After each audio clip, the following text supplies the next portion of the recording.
So let's get the take of Democratic Senator Ed Markey, who serves on the Foreign Relations Committee. Senator, thank you for being on the show.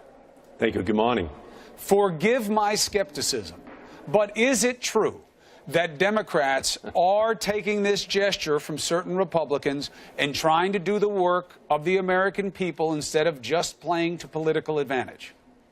Well, two things happened last Thursday and Friday morning. First, the Democrats and Republicans worked together to put together a set of sanctions on Russia, on Iran, and on North Korea that were done in a bipartisan fashion and put restrictions upon what Donald Trump could do in lifting those sanctions. And so that was a good moment for the Senate.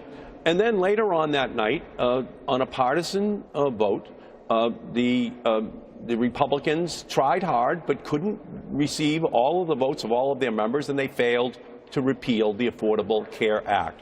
And now it seems that Lamar Alexander and other Republicans are reaching across the aisle. And I do think it's happening because I think that's the natural inclination of senators, to try to find a way to solve these problems, because otherwise the insurance markets could collapse, premiums could rise. We have to work together. And I am very heartened that perhaps this was an inflection point and that Democrats and Republicans are going to start to work together on behalf of the American people. Now, there's no guarantee. There are a lot of other issues, the budget ceiling, a tax bill, but hopefully this is a new phase after 7 months of Donald Trump saying it's my way or the highway. It's the rule of Trump, not the rule of law. Maybe we now are moving on to a new era where the Senate exerts its constitutional powers and lets the executive wait for the United States Senate to dispose. The president can propose, but now the Senate seems to begin to understand and work towards having us exercise our prerogatives as well. So how do you reconcile this suggested move away from what you could call tragic comedy and towards comity, I-T-Y, with you and others voting down Chris Wray, which has never been done before, which looked like a political tactic, and threats about not going with Republicans on the debt ceiling, which is upcoming at the end of September? How real is this intention to try to work with the other side, given those two moves?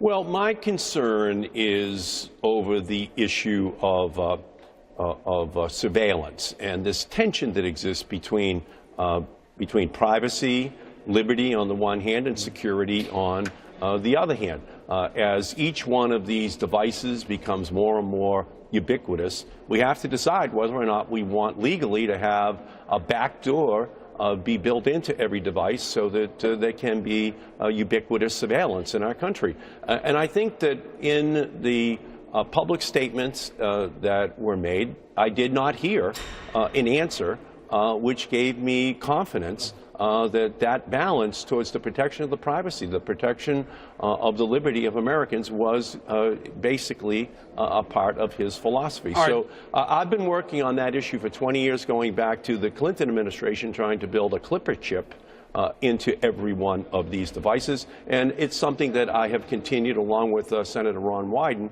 to raise concerns about in our country. All right, so it was policy, not personal, when it came to Chris Wray. And that leads us to the last topic this morning, which is if you want to talk about Congress taking its power back, and in your case, the Senate, there is no topic that goes under that heading more directly than the abrogation of constitutional duty to declare war that Congress has, not the president, and giving presidents, not just Trump, Obama before him, Bush before him, arguably Clinton before that, that you've given away that duty to the president. So now you want to start debating the authorization for the use of military force.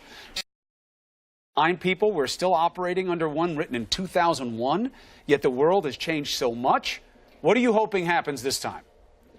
Well, in 2001, we voted for an authorization for the use of military force. It was after 2 planes were hijacked from Logan Airport in Boston, which I represented, and flown into the World Trade Center. Thousands of people were killed, and we wanted justice for those who had perpetrated that act. Now we're 16 years later. No one who voted for that authorization for the use of military force thought that it would be used as a blank check to take us into country after country, after group after group. So it's time for us to begin a new debate about which countries, which groups, which level of force, which types of force can be used under that 2001 authorization. We need a new authorization, and then we need to have sunset provisions included so that we periodically re-debate how that new authorization is being used. We haven't had a full-blown senatorial or House debate on this issue in 16 years, and no one who voted for that first authorization ever imagined how that power would be used. And there is a suggestion that Congress has been ducking their duty, allowing presidents to carry the ball. No president's going to say no. But, Senator, let's see if that changes with this debate. We'll stay on the story. Thank you for being on New Day. No, you're welcome. Thank you. Be well. Allison.